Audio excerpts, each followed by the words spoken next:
Nazywamy to kapuśniak z kiszonej kapusty na żeberkach wędzonych. Jest treściwa zupka, naprawdę bardzo smaczna. Jak w moim rodzinnym domu robiliśmy właśnie zupkę z kiszonej kapusty na wędzonych żeberkach z boczkiem i ze skwarkami, ze słoninką. Taka bardzo treściwa, rozgrzewająca i bardzo pożywna zupka. Co będziemy potrzebować? Będziemy potrzebować oczywiście kiszoną kapustę. Ja już tutaj przygotowałem, mam ją pokrojoną.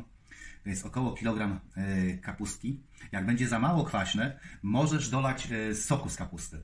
Tego normalnie soku takiego poproś panią w sklepie, żeby ci odlała. Będziesz miał kwaśniejszą. Jak jest za kwaśna, po prostu wypłucz tą kapustę. Wypłucz wodą, przepłucz tak i będzie wtedy mniej kwaśna.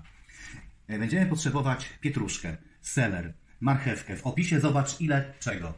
Ziemniaczki. Ziemniaczki, ja od razu nastawię, mam je pokrojone i ziemniaczki, pamiętaj, do tej zupki gotujemy osobno i dokładamy do garnka. Ja to od razu nastawię, żeby to się już gotowało. A ja jako laik gotowania chciałabym wiedzieć dlaczego. Dlatego, że kwas spowoduje, że te ziemniaki będą takie odębiałe, twarde. One po prostu będziesz, nie wiem ile gotować, w zakwasie z kapusty, w kwasie z kapusty nie ugotujesz ziemniaków. Tak samo jest z zupą ogórkową. Po prostu. Trzeba albo wcześniej je ugotować, ale wtedy mogą się rozgotować, albo po prostu osobno i dołożyć do garnka. Jest korzystniej po prostu. Korzystniej, tak. One są, no bo nie będą takie odębiałe. Dobra, będziemy jeszcze czosnek potrzebować, cebulkę, ziele angielskie, liść laurowy i to dorzucimy już tutaj do garnka, woda się gotuje. Warzywka już też dorzucamy, niech one się gotują. Warzywka dorzuciłem już do garnka, tam się zaczyna gotować. Nastawiłem patelnię i teraz przesmażymy słoninkę. Przesmażymy tą słoninkę najpierw z boczkiem i z cebulką. Kochani, ja wiem, że normalnie do kwaśnicy, ale to do kwaśnicy, dodajemy całe mnóstwo żeber. No ja nie lubię. Ja lubię mieć w zupie wszystko ładnie pokrojone. Też nie wrzucam warzyw właśnie w całości, dlatego że mało kto, w mało którym domu te warzywa z zupy się je. Po prostu w większości domów się wyrzuca. Ja nie lubię marnować. Tak, nie lubię marnować, dlatego lubię mieć albo starte warzywa do zupy, albo po prostu pokrojone w kostkę. Wtedy mam pewność, że to jest zjedzone.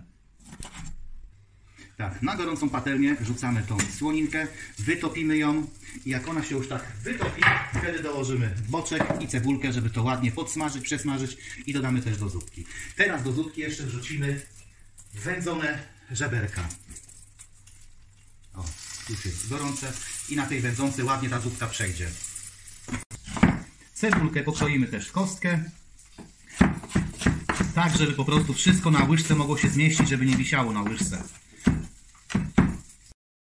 Tak, słoninka już jest wytopiona, dodajemy teraz boczuś. Będzie zupka bardzo treściwa. O, to ziemniaki chcą uciekać, trochę zmniejszymy. Jest dobrze. Tak. I za chwilę dorzucimy tutaj cebulkę, a do zupki dorzucimy teraz czosnek. Niech on się tak w całości gotuje. I dołożymy jeszcze łyżkę kminku. Łyżeczkę taką małą. Do herbaty czy do kawy? Do herbaty kawy. Tak, tyle kminku. Ziemniaczki też osoliliśmy już. Pamiętajcie, żeby osolić. I widzimy się za chwilkę. Tak, już tutaj mamy skwarki tak ładnie podsmażone.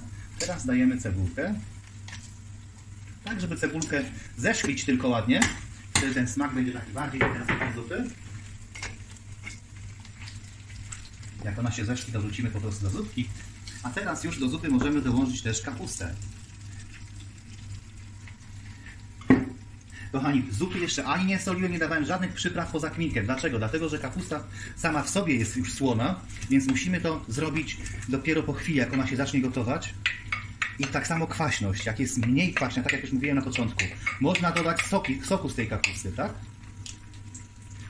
Zobaczcie, w garnku zrobiło się więcej, także też z tą wodą uważajcie, żeby nie za dużo. Jeszcze jak dołożymy ziemniaków, to jeszcze wszystko nam się podniesie. Także tak umiarkowanie z tą wodą, wtedy zawsze można później tej wody dolać, po prostu uzupełnić, doprawić, żeby to tak jakoś wszystko wyglądało. Dobrze, i teraz jakieś pół godziny gotujemy po prostu kapustkę, aż ona będzie miękciejsza, a w międzyczasie pilnujemy skwarek, żeby nam się cebula całkiem nie spaliła. Widzimy się za chwilę. Cebulka już jest zeszklona, zobaczcie ładnie. To wszystkie te skwareczki są podsmażone. I teraz dodajemy to do zupki. Ziemniaki jeszcze nie. Ziemniaki dopiero już mam ugotowane, ale odstawiłem je. I będziemy dodawać dopiero, jak będzie kapusta miękka. to jeszcze pewnie jakieś 20 minut potrwa.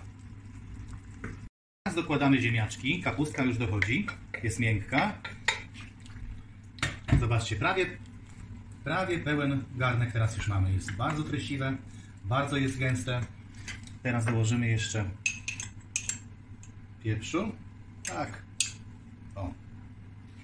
Taka duża łyżeczka. Dołożymy jeszcze majeranku jakieś. No raz, dwa, 3 łyżki powiedzmy. Takie. Łyżeczki. Łyżeczki, tak. Łyżeczki. I pogotujmy jeszcze chwilkę i zobaczymy, jak to smakuje. Niech to przejdzie tymi przyprawami, tym majerankiem, pieprzem. Majeranek i pieprz ja zawsze dodaję na koniec, dlatego że zupa się nie zrobi czarna. Jak dasz za szybko, po prostu zupa zrobi się czarna, taka mętna bardzo. O. Jeszcze jakieś 5 minut i zobaczymy, czy już jest ok. Tak, zobaczmy, czy jest wystarczająco słona, doprawiona. Na mój gust jeszcze łyżka soli. Mimo wszystko, że kapusta słona, to jeszcze tej soli jest potrzeba. Gęstość jest odpowiednia, jest i zupa, jest i treściwe. I ja jeszcze troszkę dodam magii. Ty też możesz doprawić po prostu tak, jak żeby tobie smakowało. Nie każdy lubi słone, pikantne. Sprawdźmy jeszcze raz. O! Kochani, i mamy kapuśniak, albo jak tam ktoś woli, kwaśnicę kujawsko-pomorską, gotową. Także u nas w kujawsko-pomorskim tak robimy kwaśnicę, nazywamy to kapuśniak z kiszonej kapusty na żeberkach wędzonych. Jest treściwa zupka, naprawdę bardzo smaczna. Jeśli to jest spójne z Twoim podniebieniem, polecam, zasubskrybuj nasz kanał, pomożesz w rozwoju. Ja ze swojej strony życzę miłych wrażeń smakowych. Zupę klopsową na kwaśno i będziemy do tego robić ziemniaczki ze skwarkami. Także zapraszam, zostańcie z nami. W pierwszej kolejności nastawimy wodę na zupę i ziemniaki do skwarek. Wodę mamy nastawioną, ziemniaczki są podłączone. My teraz będziemy trzeć warzywa do zupy. Ja to będę tarł na grubych oczkach. Zupa klopsowa jest przepisem bardzo starym, no i tak trochę zapomnianym chyba już w tych czasach dzisiejszych, ale uwierzcie mi, naprawdę jest bardzo pożywna i z ziemniaczkami takimi, ze skwarkami naprawdę będzie wyśmienita. A przede wszystkim jest bardzo szybka w przyrządzeniu i bardzo tania. Woda się gotuje, wrzucamy ziele angielskie, liść laurowy i starte warzywka wrzucamy już do zupy. Dodajmy też pieprz z solą. 1 szczypta, 2 szczypta.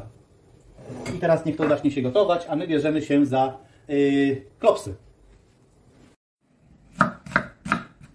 Najpierw przesmażymy cebulę.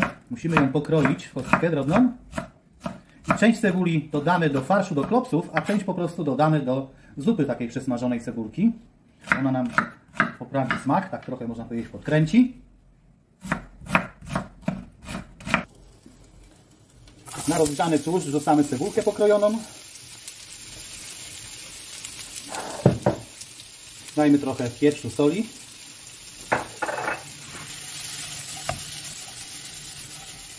I cebula teraz musi się zeszklić. A my bierzemy się za mięso mielone, za klopsy. Do mięsa mielonego dodaliśmy bułki tartej, dodajemy 2 jajka. Jedno, drugie. Szczypta pieprzu z solą. Teraz musimy to wymieszać.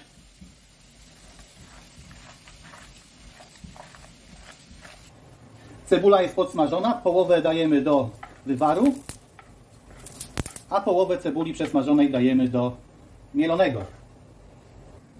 Dokładamy do pulpetów drugą połowę i to wszystko musimy teraz dokładnie wymieszać.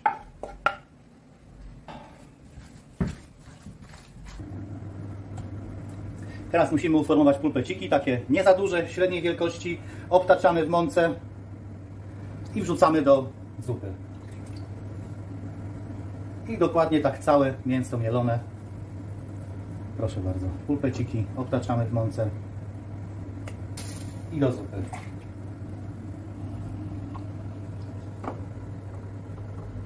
Obtaczamy i tutaj dobrze jest rękę moczyć w wodzie. Lepiej po prostu mięso odchodzi od ręki. Formujemy, obtaczamy w mące i do zupy. I tak całe mięso średniej wielkości.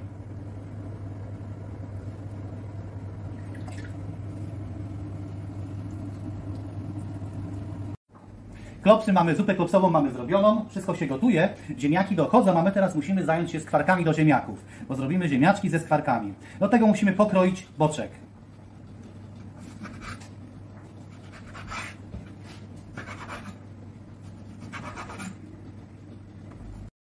Na gorącą patelnię wrzucamy nasz boczek i przesmażamy. Do boczków dorzucamy cebulę pokrojoną w kostkę. Do smaku dajmy pieprz z solą.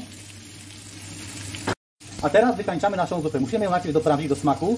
Dajemy pieprz, sól. Dajemy majeranek.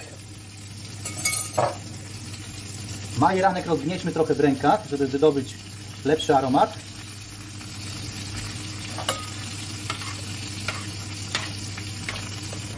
Dodajmy do smaku łyżeczkę cukru. I teraz według uznania, ja lubię klopsową taką słodko-kwaśną, więc daję po prostu ocet spirytusowy, 1 łyżkę. I teraz sprawdzę, czy według mnie jest wystarczająco kwaśne, czy jeszcze octu trzeba leć. Jeszcze 1 łyżka.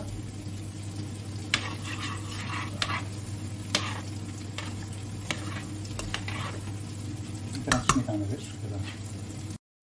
Teraz dodajmy śmietany. Musimy najpierw tą śmietanę wyrobić z zupą. Ja używam kremówki 30%.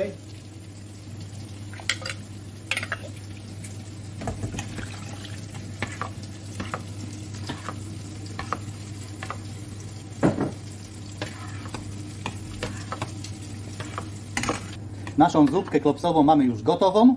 Teraz bierzemy się za wykończenie ziemniaków szturanych. Skwarki są gotowe, teraz musimy je dodać do ziemniaków i razem przeszturać, razem je po prostu połączyć. Ziemniaki ugotowane trzeba wyszturać. Ja takim narzędziem specjalnym. Do ziemniaków dodajmy nasze skwarki. I musimy je razem z ziemniakami teraz połączyć, dokładnie wymieszać. I ziemniaczki są gotowe. Nasza zupka jest gotowa. Posmakujmy. Wystarczająco kwaśna. Ziemniaczki ze skwarkami szturane. Naprawdę, słuchajcie, świetny obiad. Zrobimy zupę z kalarepy. Albo jak to w innym regionie Polski, gdzieś na Śląsku chyba, to się nazywa obaliba. Obaliba. Czyli robimy zupę z kalarepy. Zapraszam, chodźcie ze mną. Żeby szybko i sprawnie poszło, nastawiamy garnek z wodą na zupę, na wywar i będziemy gotować od podstaw. Do garnka wkładam 2 łódka, ziele angielskie i liść laurowy.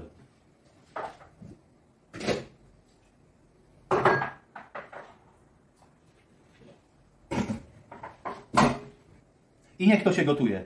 Tutaj mam już pokrojoną całą włoszczyznę, czyli marchew, pietruszkę i seler. Tu mam pokrojone ziemniaczki, też kostkę. Kalarepę też mam tu pokrojoną, ale nie całą.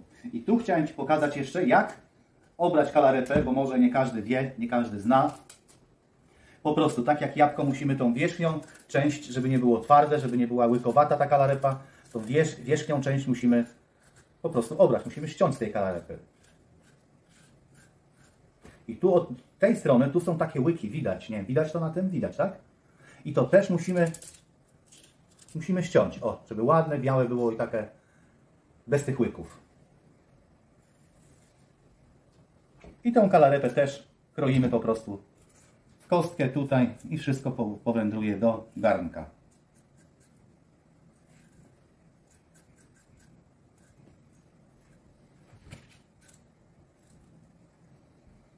Ja mam tutaj pokrojone łącznie z tą, to będzie 5 kalarepek.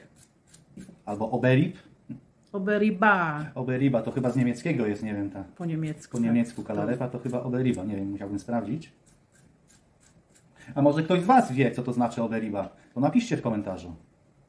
Oglądają nas też widzowie ze Śląska, więc na pewno ktoś da znać. Tak, mam nadzieję. Czy u Was ta zupa nazywa się zupa z kalarepy, czy zupa oberiba? Tak, a jak ktoś zna inny przepis, możecie napisać, możemy porównać. Może ten przepis będzie lepiej Ci pasował i zrobisz z tego przepisu? Do wywaru wrzucamy warzywa, czyli tą włoszczyznę, marchew, pietruszkę, seler, pokrojoną w kostkę. I wrzucamy od razu kalarepę. Ziemniaki później, tak po 10 minutach gdzieś. Wrzucimy ziemniaki. I dajemy na początek łyżkę soli.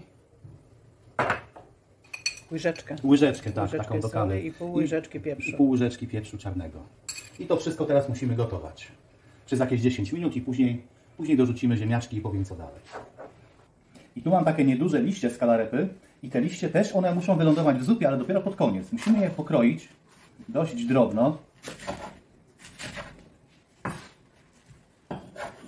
I pod koniec gotowania, tak na jakieś 5 ostatnich minut.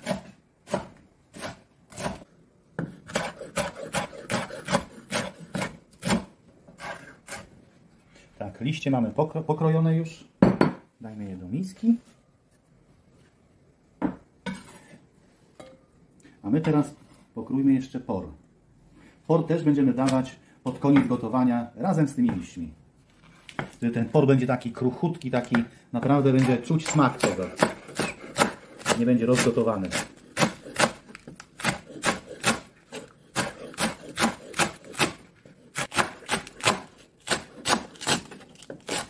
Zupka gotuje się 10 minut i teraz wrzucamy ziemniaki. Ziemniaki pokrojone w kostkę i musimy teraz gotować do miękkości po prostu. Nasza zupa już prawie dochodzi, więc wrzucamy teraz por. Por mamy dodane. Dodajmy jeszcze liście z kalarepy. Pocięte, pokrojone. To wszystko musimy teraz jeszcze jakieś 5 minut pogotować. Dodajmy jeszcze soli. Za mało, jedną łyżkę jeszcze. I dodajmy trochę pieprzu. I tak 5 minut jeszcze musimy pogotować. A ja mam jeszcze liść selera, także to pokrójmy jeszcze liść selera i dodajmy do zupy. Nie ma co tego zielonego żałować. Tak, i wrzucamy. Moja zupka jest gotowa. Zostało tylko dodać śmietany. Śmietanki, nie śmietany. Jest słodka śmietanka, 30%.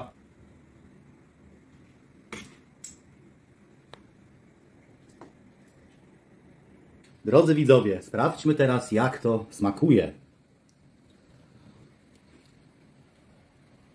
Powiem Wam, że naprawdę taką zupę miałem u siebie w domu w latach młodości. Zupa z kalarepy. I smakuje identycznie. Normalnie jestem dumny sam z siebie, bo naprawdę wyszła bardzo smacznie zupka. Jak zrobić dobry krupnik, aby był treściwy i zarazem smaczny? Ja ugotuję go na wieprzowinie. Damy żebra wieprzowe, damy nóżki wieprzowe i od tego, kochani, zaczniemy. Podłączę wodę, wrzucę mięso do garnka, tak żeby ugotować najpierw wywar. Ja mięso wkładam do zimnej wody. Tutaj już mam nastawiony garnek i wrzucam do zimnej wody. Wcześniej oczywiście odpowiednio umyte mięso. I tak doprowadzam do wrzenia i będę gotował to mięso jakieś 20 minut, dopiero dam resztę składników. Teraz pokroję w kostkę marchew, pietruszkę, korzeń i seler. I to wszystko pokroję w kostkę.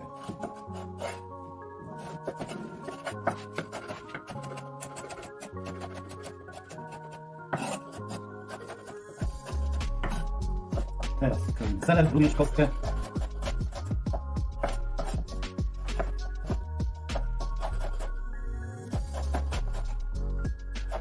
I teraz por.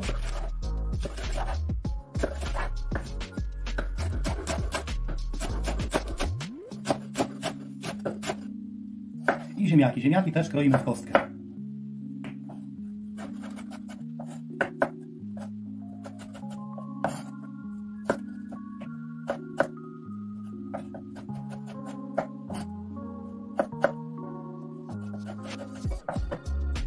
Taki krupnik na nóżkach wieprzowych, na wieprzowinie, na żeberkach będzie bardziej treściwy, a jesienią i zimą nasze organizmy potrzebują więcej, bardziej kaloryczne posiłki, więc będzie taki akurat rozgrzewający i taki mocno treściwy.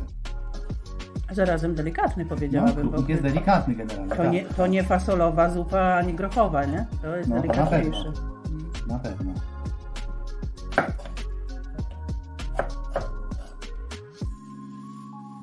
Tutaj na zupie zrobiła się piana, to jak zawsze jak gotujemy mięso wieprzowe, się zbierze białko po prostu takie, taka piana, no to najzwyczajniej w świecie trzeba to zebrać i usunąć.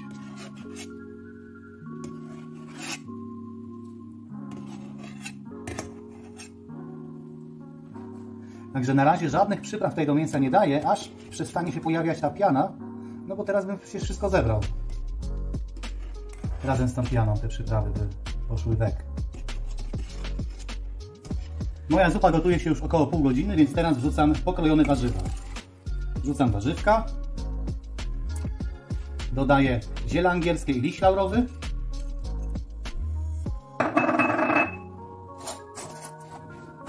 I dodaję 2 łyżeczki soli. I pieprz świeżo mielony.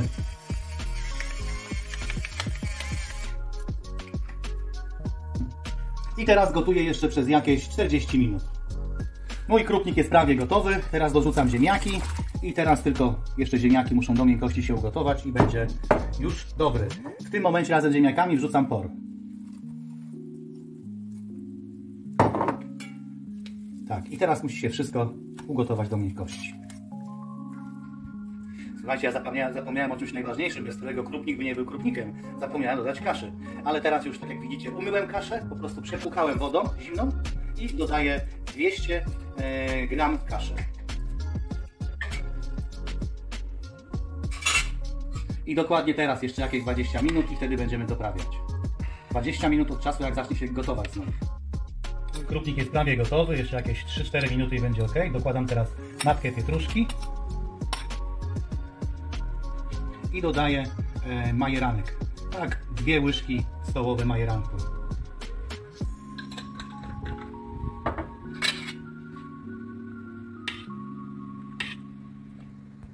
No, jeszcze tylko ziemniaczki muszą dojść. Jeszcze chwileczkę. Jakieś 2 minuty i będzie gotowy. Jeszcze sprawdzę na smak, czy sól, pieprz jest ok. Jeszcze trochę soli. Mój krupniczek jest gotowy. Pięknie pachnie. W całym domu pięknie pachnie. Jak ugotować prawdziwą polską ogórkową? A więc będziemy potrzebować do tego porcję rosołową. Ja akurat mam porcję rosołową, mam kilka udek. Będziemy ogórki oczywiście kiszone potrzebować, ziemniaczki. Kwas od ogórków jest bardzo ważny, dlatego że wiesz, niektóre ogórki są bardzo kwaśne, niektóre są mniej kwaśne i tą kwaśność wtedy musimy wyregulować sobie dolewając ten kwas. Będziemy potrzebować włoszczyznę, pełną włoszczyznę, będziemy potrzebować koper, śmietanę i to wszystko. Jak masz, możesz dodać jeszcze jakieś żeberko wędzone, czy udko wędzone, po prostu jakąś wędzonkę. Będzie jeszcze smaczniejsze, taki będzie pełen smak tego. Jeżeli są tutaj wegetarianie, nas oglądają też, to mam propozycję. Odstaw mięso, zapomnij o mięsie, dodaj oliwę z oliwek i gotuj dalej. Po prostu, bez mięsa. Mam nastawioną wodę już, taką niepełen garnek, później pokażemy ile tam jest, dlatego że będzie dużo warzyw, będziemy dodawać kwas ogórków, czyli tej wody nie może być tak 1/4 to jest akurat. I co teraz? Teraz trzemy warzywka na grubych oczkach. Możesz dać w całości warzywa. Ale ja nie polecam. W mojej kuchni ja po prostu robię tak, że nie lubię wyrzucać. Rzadko się spotkałem, żeby ktoś zjadł włoszczyznę po prostu w całości. Jak ją poszatkujesz, będzie wszystko ładnie skonsumowane. I trzemy na grubych oczkach. Kochani, jak macie robota kuchennego, możecie to robotem kuchennym. U mnie nie ma to kto tego myć, dlatego ja wolę tak ręcznie. Tą tarkę się tylko cak opłuczę i jest już czysta. A po drugie oszczędność prądu i wody. O, no oszczędność, tak. Woda się gotuje. Wrzucamy tak, liść laurowy, 4 sztuki, Mamy tutaj 6 ziaren ziela angielskiego i z 8-9 ziarenek 10 pieprzu, tak? I to wszystko wrzucamy. I wrzucamy do wrzątku. Ja tak się nauczyłem. Tu są zdania podzielone, ale nie rozwijajmy tego tematu, bo to długi temat. Wrzucamy mięsko, takie jakie mamy. Ja mam akurat tutaj udka z kurczaka i porcję rosołową. Sól? Soli nie dajemy, dlatego że to jest zupa ogórkowa. Ogórki są słone. Na sam koniec po prostu już doprawimy. Musimy to wyważyć, żeby nie przesolić. I dajemy teraz startą włoszczyznę, tak? I to wszystko gotujemy. Jakieś pół godziny, pół godzinki. Kochani, i teraz co jeszcze? Tu mam przygotowane osobno ziemniaczki pokrojone. Ziemniaczki nastawiamy obok, ale ziemniaczki solimy. Solimy to jakieś takie, nie wiem, 2 małe łyżeczki od herbaty, czy jak wolisz od kawy. Zupka nam się gotuje już w garku, ziemniaki gotujemy osobno. A, no tak, wypadek przy pracy. I teraz bierzemy się za tarcie ogórków. Ogórki trzemy tak samo jak włoszczyznę na dużych oczkach. Ja tutaj mam około pół kilograma, do tego zakwas jeszcze z tych ogórków. Będziemy regulować kwaśność zupki tym zakwasem. Tak, teraz kroimy por na pół i po prostu zupka się gotuje, ziemniaczki prawie dochodzą. Ziemniaczki gotujemy osobno, kochani, dlatego że w kwasie one by były takie otębiałe. Nie ugotują nam się w kwasie ziemniaki. Dlatego ja gotuję osobno i później po prostu dołożymy do zupki już ugotowane. Kochani, mięsko mamy już ugotowane. Jest jakieś ponad pół godziny się gotuje. Czyli to możemy już wyjąć. Tak samo te udka. Dokładamy ogórki starte. Dokładamy por. I kochani, dodajemy te ziemniaczki. Ja ziemniaki dodaję z tą wodą, gdzie się ugotowały. Bo wszystko to, co się wygotowało z tych ziemniaków, to zostaje dalej w zupce. I teraz gotujemy tak długo, aż ogórki będą miękkie. I wtedy powiem, co dalej. Kochani, zupka się gotuje już razem z ogórkami, z tym wszystkim jakieś 10 minut. Teraz doprawimy, jest troszeczkę za mało słona. Ja mam taką przyprawę jak zawsze, po prostu mieszankę 3 porcje soli, 1 porcja pieprzu. I 2 takie łyżki tu wsypiemy. Jest za mało kwaśne jak dla mnie, więc ja mam tutaj zakwas ten z ogórków, ten sok. Pół takiego słoika wlejemy. To wszystko cały czas gotując, bo ogórki jeszcze są twarde. Sprawdźmy, czy będzie ok. Jeszcze możemy dać soli. Ja wiem, że jest bardzo duża pokusa, żeby dać tą mieszankę taką warzywną, jarzynkę czy coś tam. Tu macie wszystkie warzywa, ja bym tego nie dawał, odradzam. Jak dla mnie jest jeszcze za mało kwaśne, więc jeszcze dodajmy. Ty musisz sam według siebie po prostu. Nie każdy toleruje kwaśną zupę. Jedni potrzebują mniej, drudzy bardziej. Ja lubię tak bardziej kwaśną. Sprawdźmy jeszcze. Musi być czuć ogórki, nie? Ogórkowa. Tak. Soli jest dosyć, pieprzu jest dosyć. Kwaśność. No ja jeszcze te ogórki jakieś były mało kwaśne. O. I teraz zostawmy tak jeszcze 10 minut, żeby się pogotowało i będzie zupka dobra. Dorzucamy teraz jeszcze koper do zupki. Na sam koniec. Tak samo por daję pod koniec, bo lubię, żeby por był taki chrupiący, żeby nie był bardzo rozgotowany. I no, ja daję taką rosołową, po prostu lubię. I śmietanę dodajemy wtedy na talerzu. Także zupka jest gotowa. Kochani, jak smakuje Wam to, co tutaj widzicie, współgra z Waszym podniebieniem, dajcie lajka. Jak chcecie pomóc w rozwoju tej strony, zasubskrybujcie. Będziecie na bieżąco też. Z każdym następnym filmem. I mile widziane komentarze i sugestie, Tak, co możemy następne ugotować. Dokładnie tak. Zupka jest gęsta, wystarczająco. Por nie jest za bardzo rozgotowany. I teraz możemy tutaj dorzucić jeszcze śmietanę, tak jak lubisz. Ja ze swojej strony życzę miłych wrażeń smakowych. Nie zapomnij o subskrypcji, nie zapomnij o lajku i wpisz w komentarzu, co byś chciał, żebym w następnym odcinku przygotował dla Was. A gularzowa, węgierska, oryginalna. Słuchaj, normalnie kucharz z Węgier by się nie powstydził tego przepisu. Coś pysznego. Jaka ostra. Świetna, naprawdę. Jak pachnie. Jak chcesz wiedzieć, jak to zrobić, oglądaj dalej ten film. Przepis od A do Z.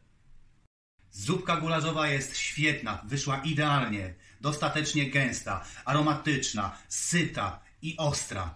Węgierska zupa gulaszowa musi być ostra. A teraz pokażę Wam, jak ją zrobić.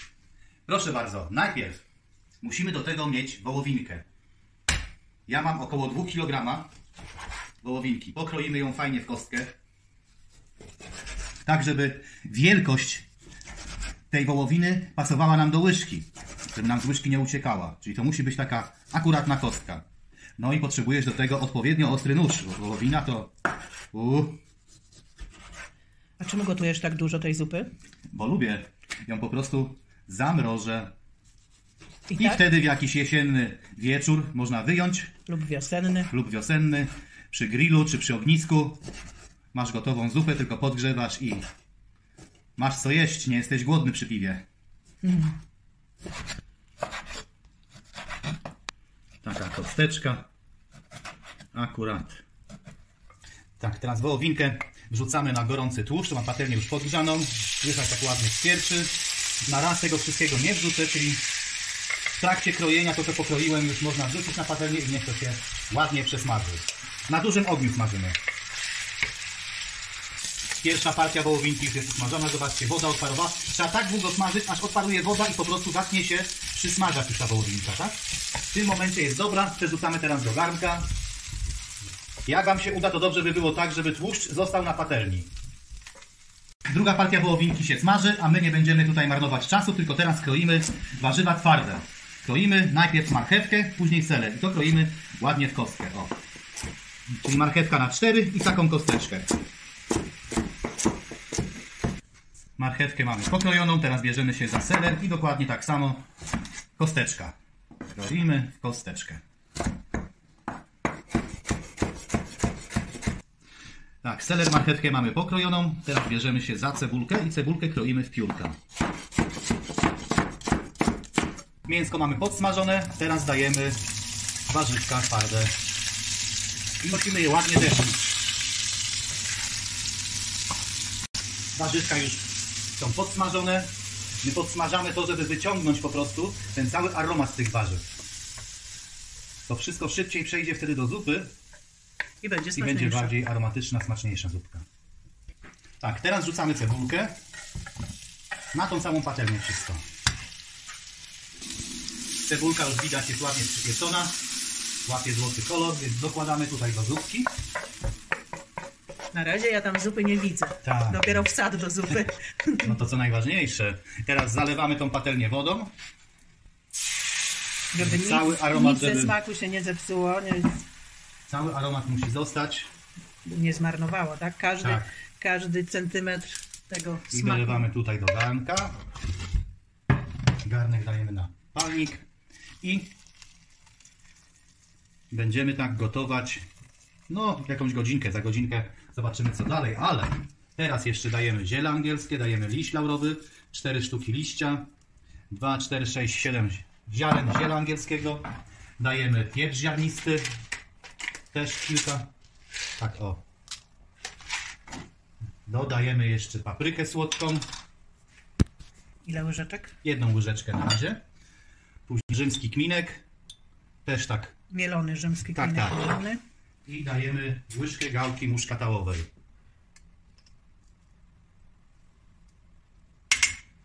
I to wszystko teraz godzinę czasu będziemy tak pod przykryciem gotować. Aż wołowinka będzie miękka. Tak, do miękkości. Później to dołożymy chodzi o ziemniaczki. wołowinę. Dołożymy ziemniaczki i pozostałe rzeczy. Minęła prawie godzinka, więc teraz jeszcze przygotujemy następne składniki. Tu mam pomidory z puszki, zblendujemy je, one są w całości. Dolejemy te pomidorki do zupki. Dobrze wytłuczmy.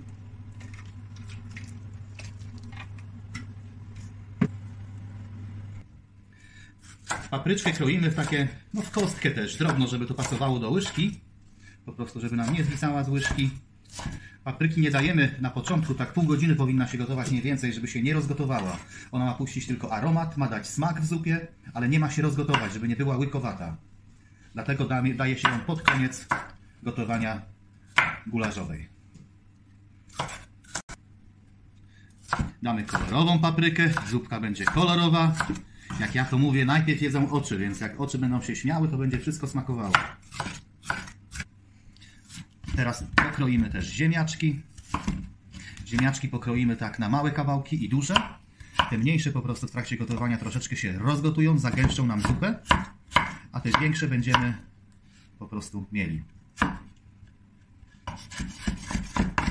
Teraz dorzućmy pokrojoną paprykę.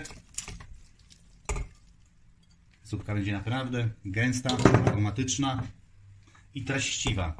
Dorzucamy ziemniaczki. Pamiętacie, że ja jeszcze tutaj do zupy soli nie dawałem, tylko soliłem warzywa i cebulę. Teraz właśnie jest czas, żeby to osolić i opieprzyć. Dajemy mieszankę pieprzu z solą, 2 łyżki. I dajemy teraz jeszcze pepperoni, tą przyprawę. Jak nie wiesz jak zrobić, albo nie masz, to odszukaj filmu na Home Food Krüger, jak zrobić pepperoni, tą przyprawę samemu. Jeśli nie masz, możesz dać pieprz cayenne na przykład alternatywnie. Albo coś ostrego po prostu. Albo chili, tak. I tak musisz według własnego uznania, jakie pikantne lubisz. Ale gulaszowa węgierska no musi być pikantna. Ja 2 takie łyżki na ten garnek tej przyprawy naprawdę w zupełności wystarczą. Pamiętajcie też, że jest dany już kminek rzymski. To też ma swoją pikantność. I teraz do zagęszczenia tej zupy jeszcze dajmy 2 łyżki koncentratu pomidorowego. Po prostu no tak, żeby była gęściejsza, żeby była bardziej aromatyczna. I to wszystko teraz jeszcze jakieś pół godziny musimy gotować. Kucharz z Węgier by się nie powstydził tego przepisu. Coś pysznego. A jaka ostra. Piękna zupka, piękna, aromatyczna zupka z fasolki szparagowej. Coś pysznego.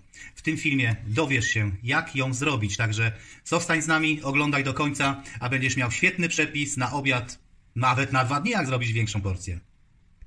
Cześć, witam ponownie w mojej kuchni. Założę się, że macie taki sam problem jak większość i jak ja. Co dziś na obiad? No ja też mam taki problem, co dziś na obiad. I wiecie co, ja wpadłem na taki pomysł, żeby ugotować garnek zupy, taki 6-litrowy mam, i po prostu mam na 2 dni. I mam ten problem wtedy co 2 dzień, albo co 3 dzień, a nie codziennie. I zapraszam dzisiaj. Dziś zrobimy zupkę, pyszną zupkę aromatyczną z fasolki szparagowej. Ja używam dzisiaj mrożonej, bo mamy zimę. Nie, pierwszy dzień wiosny. Pierwszy dzień wiosny, tak jest. Fasolka szparagowa będzie potrzebna. Będzie potrzebna włoszczyzna, ziemniaczki, ziele angielskie, liść laurowy. Ugotujemy od podstaw razem z wywarem, czyli ja mam tutaj porcje rosołowe skrzydełka. No i por. Proszę bardzo, zaczynamy. Nastawiłem tutaj już wodę, poczekamy aż się ugotuje i wrzucimy tam do wrzątku porcje rosołowe. Mamy już, zupka się gotuje, więc wrzucimy porcje rosołowe, skrzydełka, żeby było bardziej treściwe i pełnowartościowe. Porcje oczywiście i skrzydełka umyłem wcześniej. Teraz wrzucamy włoszczyznę, ale tylko seler, pietruszkę i marchew. Por wrzucimy pod koniec, razem z fasolką, żeby za bardzo się nie rozgotowała, będzie taka bardziej chrupiąca. Ziele angielskie, liść laurowy po 3-4 sztuki. A ziemniaki kiedy? Ziemniaki też później, żeby się nie rozgotowały. Bo teraz najpierw musimy zrobić wywar. I dajemy jeszcze pieprz czarny ziarnisty. Tak, jakieś 10 kulek. I teraz to wszystko musimy ugotować jakieś pół godziny i za pół godziny się widzimy. Wrzucimy resztę składników do naszej zupy fasolowej szparagowej. Minęło pół godziny, wywar już jest ugotowany. Teraz wyjmiemy mięso, skrzydełka papa, porcje rosołowe papa i wrzucamy teraz fasolkę. Ale mi zaparowała kamera. Tak? Wiem, że się gotuje. Dobrze, fasolka jest wrzucona. Dorzucamy ziemniaczki. Dolewamy wody.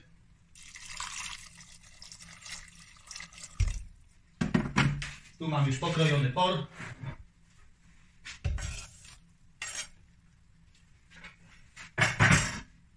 I dajemy pieprz z solą, 1 łyżkę. I trochę soli samej. I to wszystko teraz musimy jakieś, od czasu jak zacznie się gotować, bo fasolka mrożona to chwilę potrwa, ale od czasu jak zacznie się gotować jakieś 25-30 minut. Zupka myślę, że już jest ok. Jest ugotowana, teraz sprawdźmy co brakuje. Pyszna. Jest pyszna, troszkę soli dajmy. Tak, tyle soli jeszcze, ale to już każdy z Was musi po swojemu. Kochani, chciałem tylko jeszcze podkreślić, bo nie pamiętam, czy mówiłem, że fasolkę, jeśli jest cała, to trzeba na takie kawałki po prostu, żeby to pokroić, żeby pasowała do łyżki, tak, żeby nie była w całości, bo będzie no nieprzyjemnie do jedzenia. Także no jak przypadkowo kupicie fasolę mrożoną w całości, albo fasolę kupicie świeżą, no to po prostu trzeba ją pokroić i oczyścić. Dobrze, dałem sól, teraz damy jeszcze natkę pietruszki. Ja po prostu kupuję duże pęczki i mrożę, tutaj dałem mrożoną, sam ją zamroziłem. Mrożona natka pietruszki. Dajmy śmietanę. Do tej zupki można jeszcze dać, to jak ktoś lubi, można dać zawiesinę mączną, można dać zasmażkę. Ja akurat nie preferuję tego typu zagęszczania zup.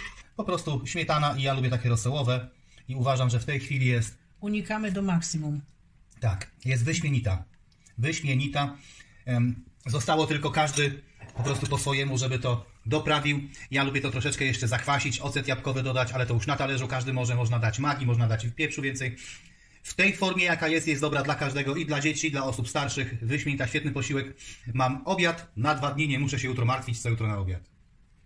Ze swojej strony polecam, zasubskrybuj kanał, daj lajka, daj dzwoneczek.